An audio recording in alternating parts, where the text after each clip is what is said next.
This is probably the most common lumbar manipulation used by a lot of people.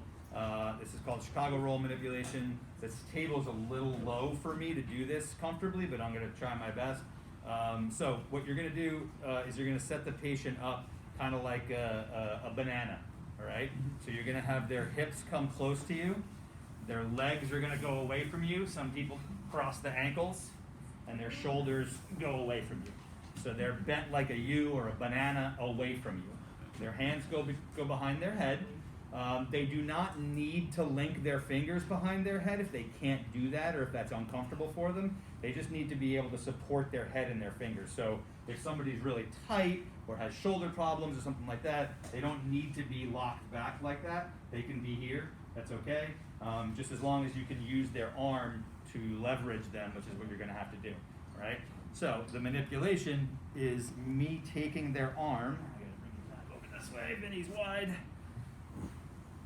And putting my hand through their arm and my fist down onto the table. So this is how I'm controlling their trunk rotation and basically locking them up. I take him to the point that his pelvis starts to come off the table, and the heel of my hand goes onto the top of the iliac crest near the ASIS, and hopefully you find a spot to sink your hand in that isn't too uncomfortable. You okay there? Okay. So now I can kind of rock back and forth and feel the system lock up. Pre-manip hold is down away from me like that. Vinny, so far so good? Oh, good. Okay. All right, I'm going to have you have a breath in, and I'm going to give a little thrust down in your pelvis down towards the table. Is that okay? Yep. So breath in. That's the minute. That's it. All right. Just a general opening. Yeah, you don't know what you're getting Okay. when this pops. And oftentimes with this manipulation, I'll hear like 3 things pop. Sometimes just setting it up, you get like a thoracic manip, or it's like you're twisting their whole spine. So you don't know, this is a very non-specific manipulation. All right? But it's easy to set up and it's easy to do, and you know, it's also easy to hurt somebody because you're just twisting them and pushing into their pelvis. So, but that's what the pre-manipulative hold is for.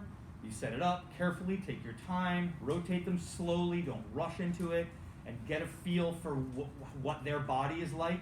That's why when I pull them over, Vinny rotates pretty well, so when I pull them over, I was able to get locked down with my hand. Some patients you can't. You rotate them and they can't rotate that far, so then I got to try and reach my hand down lower or find another way. Sometimes, put your hands back. Sometimes in people that can't rotate, if they're stiff, maybe that's all they get. I've seen people do this manip this way, and I'll hold them this way just till the pelvis comes off, and now I hold this, and the manip is hold here, hold there, and that way. All right, if they're stiffer. But the main way this is taught is to loop your arm into their elbow pit. All right, give it a shot.